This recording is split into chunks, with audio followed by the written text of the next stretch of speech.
Right, hello, welcome to Rock Cycle. I'm just going to quickly interrupt the video here, and I just want to explain that this was recorded about 2 or 3 weeks ago, probably actually more than that now. So some of the info is a bit outdated because some of the lineups have been improved, well, had more acts added since then, but it's still for the most part true, so I'll just let you get back onto the video now, and hopefully you enjoy.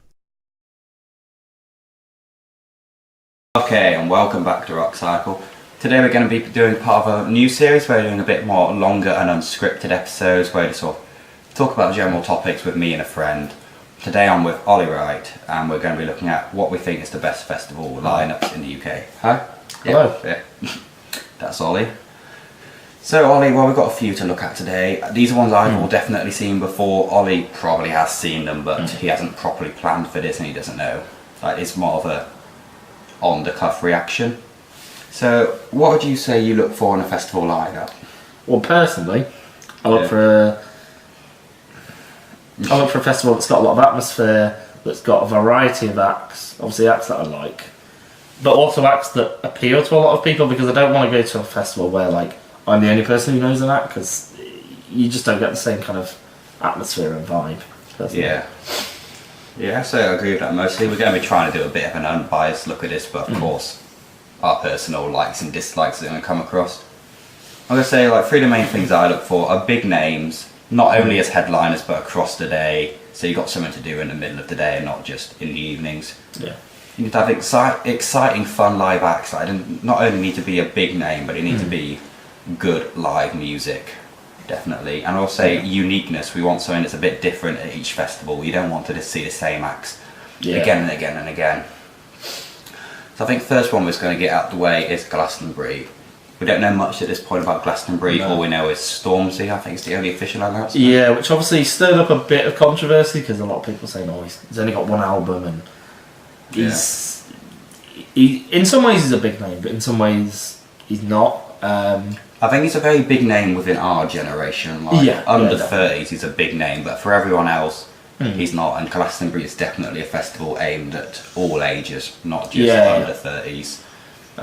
I think he'll be good. I think he's a very good live act. Yeah, I've seen him a couple of times. 3 times, I think. I've enjoyed him every time. I think he'll put on a headline level show, but I just feel like he doesn't have the star power. He won't draw as big of a crowd as some of the other acts. No, yeah. Is there anyone else announced for it? Is it just that? There's someone else who's very small. I can't think right now who they were. Right. It was just a completely random act. They're a pretty old time act, I believe. Right, okay. Which I guess is appealing to. Yeah, okay, anyway. Well, we'll move on to the next festival where we've got a bit more of the lineup to look at. And this is Parklife. So we've got the lineup here, we'll show you on screen too. Ollie, what do you think of this initially? Just a side note. Poster's really bad, but you know. Yeah, this poster is a right mess. They do it every year and I'm really not a fan of it. I mean, I guess it's trying to be unique, but it just doesn't work. Anyway, it's a solid lineup. Again, it's not quite my thing, but I can understand like why a lot of people will go to it, and people like Cardi B and George Ezra are big names. Even like Khaled and stuff is quite big. So. Yeah, he's massive at the moment. That's a good addition. Yeah, I think they've got lots of great big names, like not just the headliners but across it all. definitely. Although I do think George Ezra's quite an odd fit for the festival. I don't feel like he really belongs there. I'd say likewise Blossoms. They're kind of a more indie act. They do have a few indie acts at Parklife every year. Yeah, I guess. So I mean, this festival does have a very strange lineup every year. So that's what we do sort of expect. At the end of the day, this is a festival for drugs, mostly. I think that's my personal opinion. It's there for the sesh. What festival isn't, to be fair? Well, yeah, but this one is a lot more True. aimed at the druggy crowd. Yeah.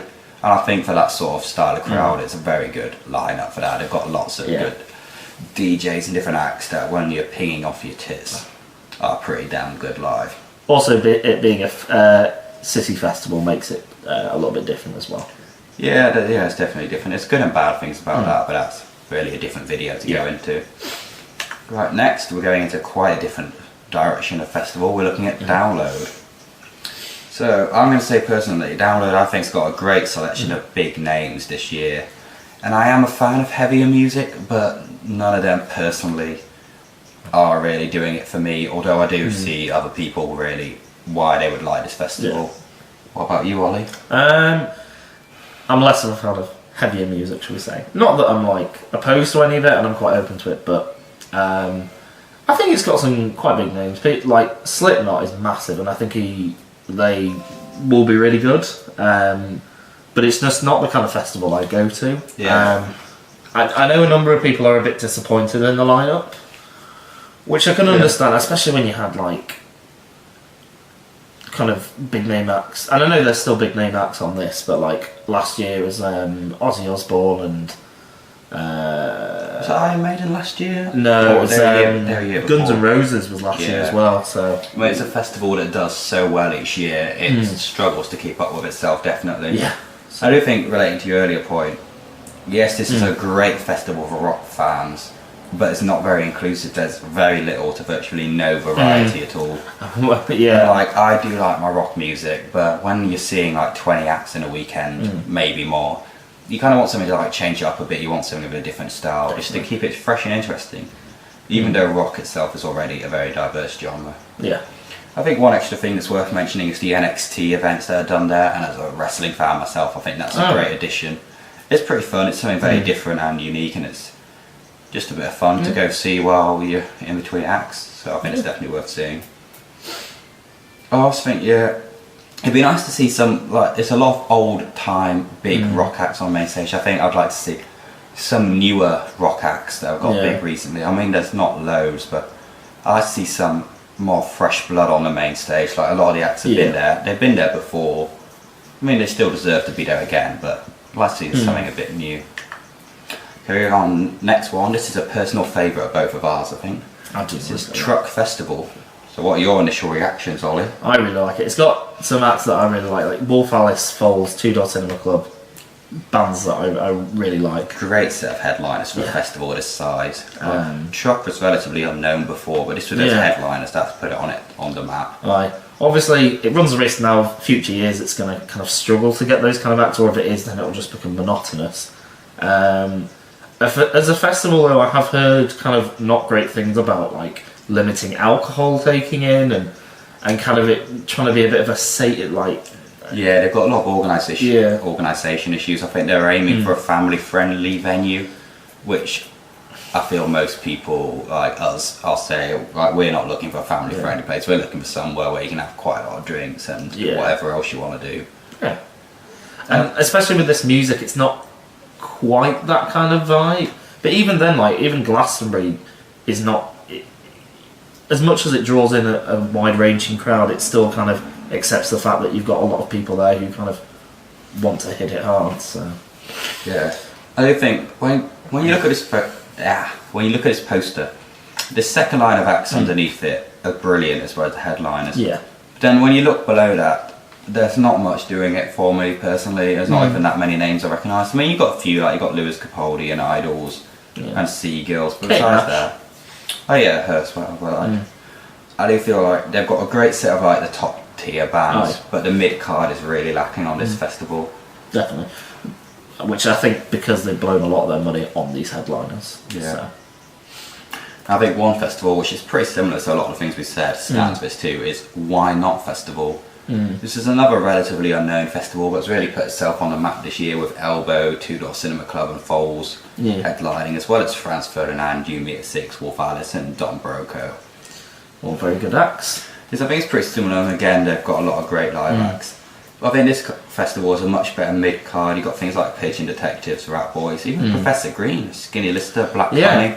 You've got some big names kind of a bit lower on. I mean, Professor Green obviously is not as relevant now, but I think you've got, like, for people who are a bit, well, like our age, he's good fun to go see for like the year 7, year 8 throwback songs.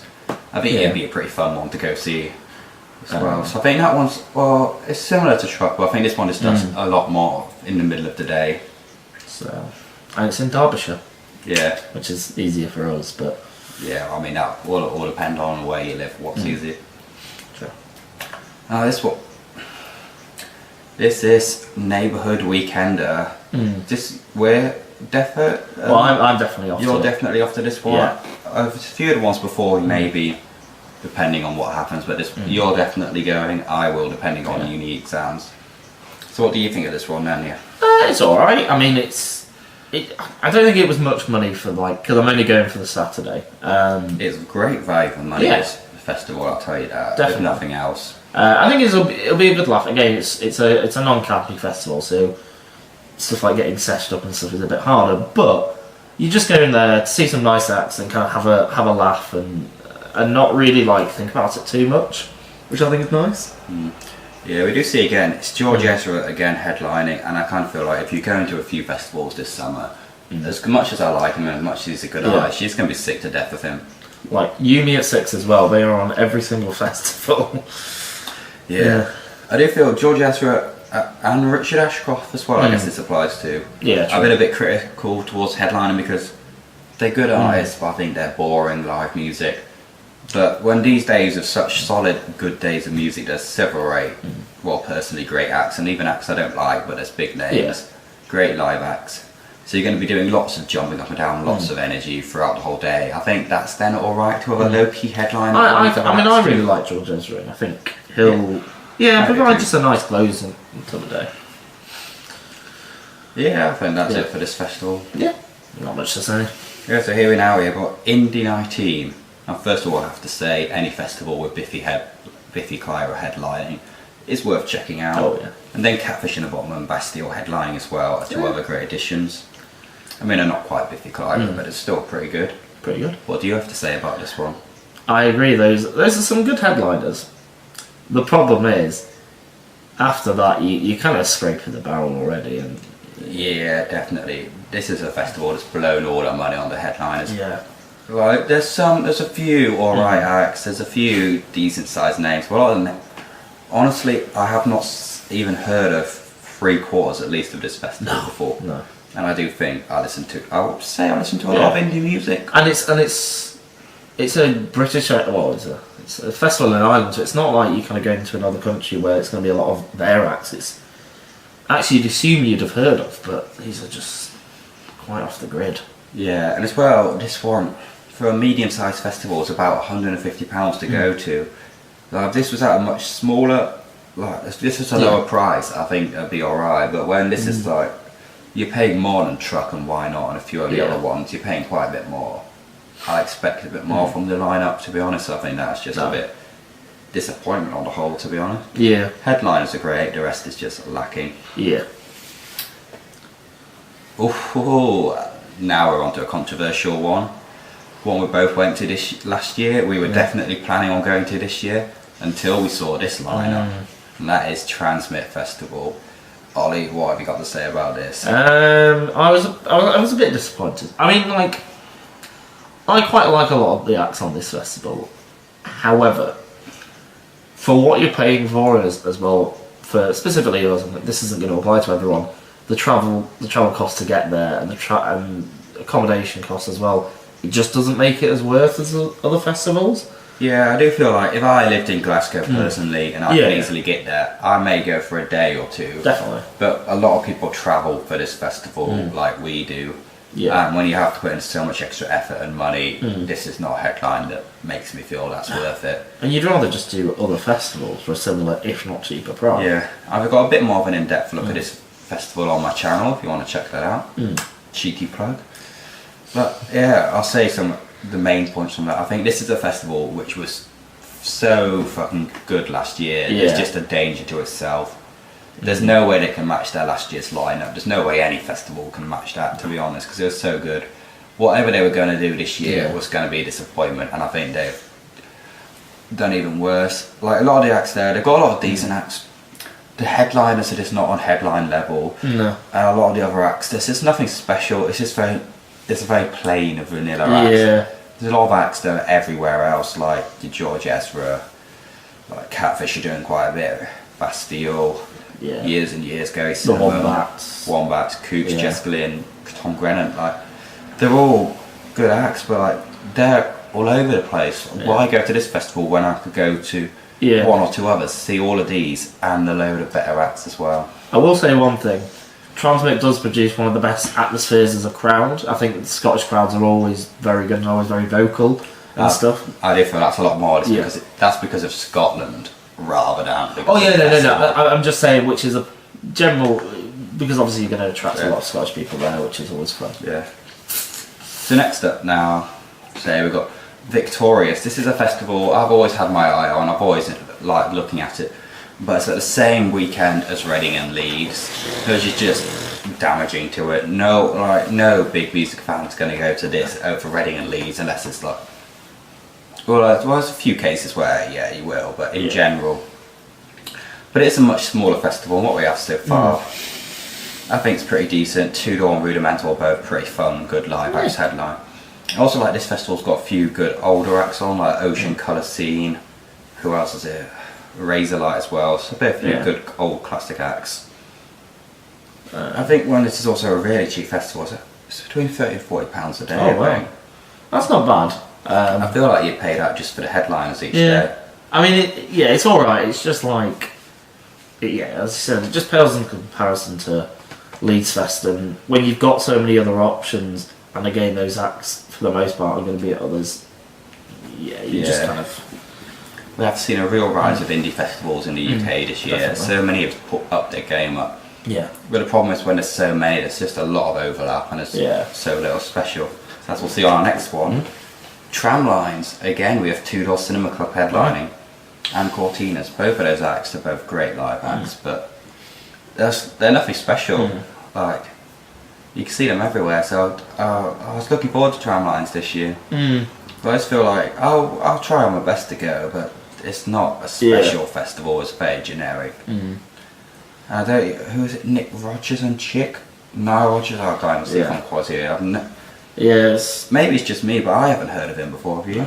I've spoke to a few people who haven't. I mean, I think the thing with Tramlines is because it's in Sheffield, and because it's that kind of indie festival. I think there's still a lot of people banking on the fact that Arts and Monkeys are going to do a headline slot there.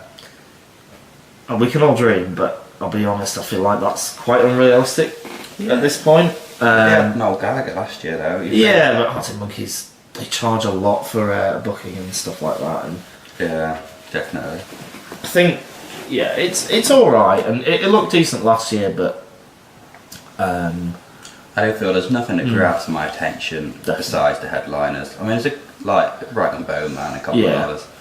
The rest of it's pretty weak sauce. Really, again. I think we've got more. I'm not actually too sure, but I think we do. But so far, it's just it's a bit so what. If people are going, I'll go, and that's the only reason I will. Oh. Now this one's a bit different. This is Community Festival. It's one day. Well, they've now got two stages, which I don't believe they had last year. They've got very few acts, but the quality of acts they have is pretty damn good on the whole. I'll say. Definitely. Yeah. Like, there's so many. I could happily sit at this main stage all day, see every act there, and I'll be happy. But I do think the Kooks headlining. They're another band. I like the music off. We've seen them both before live, and they're just boring. They've got no stage presence. The songs just don't work live. Your reaction is just a bit of a, and then you kind of just move on and forget that you've even seen them. Yeah, definitely. I feel like besides them, this is a great festival. Oh, definitely. I mean, maybe you'd be happy to see them after Don broke or after Blossoms. You may want a bit of a breather and a lie down at the back and just watch Kooks. Everyone knows a few of the songs, and it's all right stuff. But they're like a big name, but I don't know that many people that are big fans of the Kooks. Like, a lot of people have heard of them. Yeah, I think no one loves them. Yeah, everyone just knows like Naive and she moves in her own way, and that's about it. So that's it for this festival.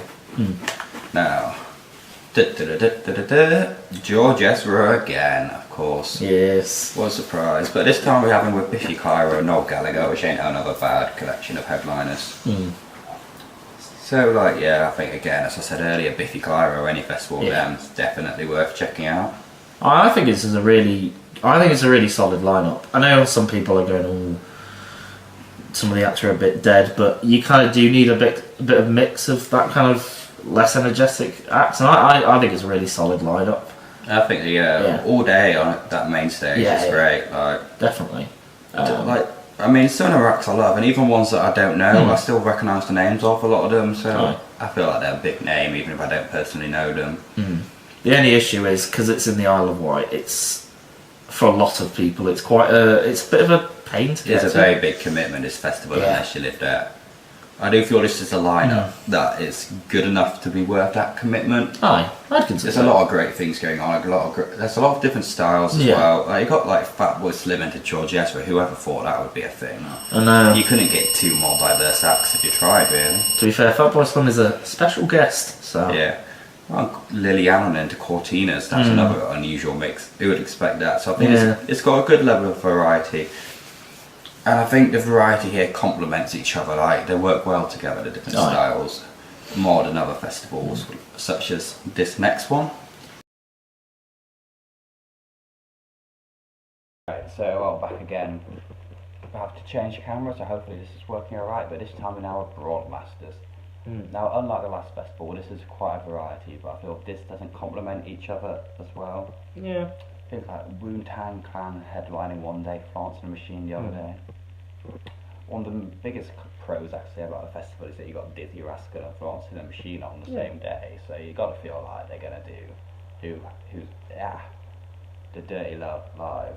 Yeah. Like, I feel that's like the main pro.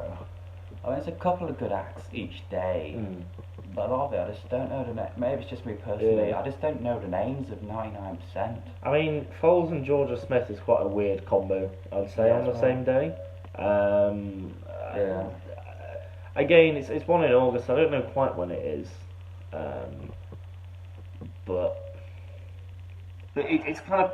I know in the past it's been quite an indie festival, and the thing is, obviously it was probably one of the more prominent indie festivals a few years back. But with stuff like Truck and Why Not popping up now, you'd rather just go on with it. Yeah, if you wanted indie, you'd go somewhere else. This festival's tried to diversify, and I think that's damaged it, if anything. Yeah.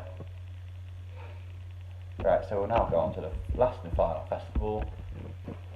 Okay, now we've got, which I think is going to be both of our personal favourites. Yeah, definitely. Reading and Leeds Festival. And I think this year, well, this has been recorded probably a few days before it goes out. There will probably have just been a new Reading and Leeds announcement by the time you've seen this, so we don't have that. I'll show you the picture of the lineup we have when we're doing this reaction and review.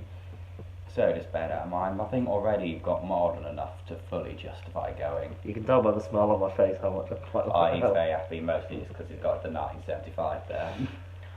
Which, yeah, they're definitely a great addition as headliners. They've really blown up this past year. Foo Fighters, an old classic. Foo Fighters are going to be so good. Post Malone and 21 Pilots, they're not quite as big, either of them, but they're both really... I mean, Post Malone is massive currently. Yeah, but yeah, they're both like really hot right now.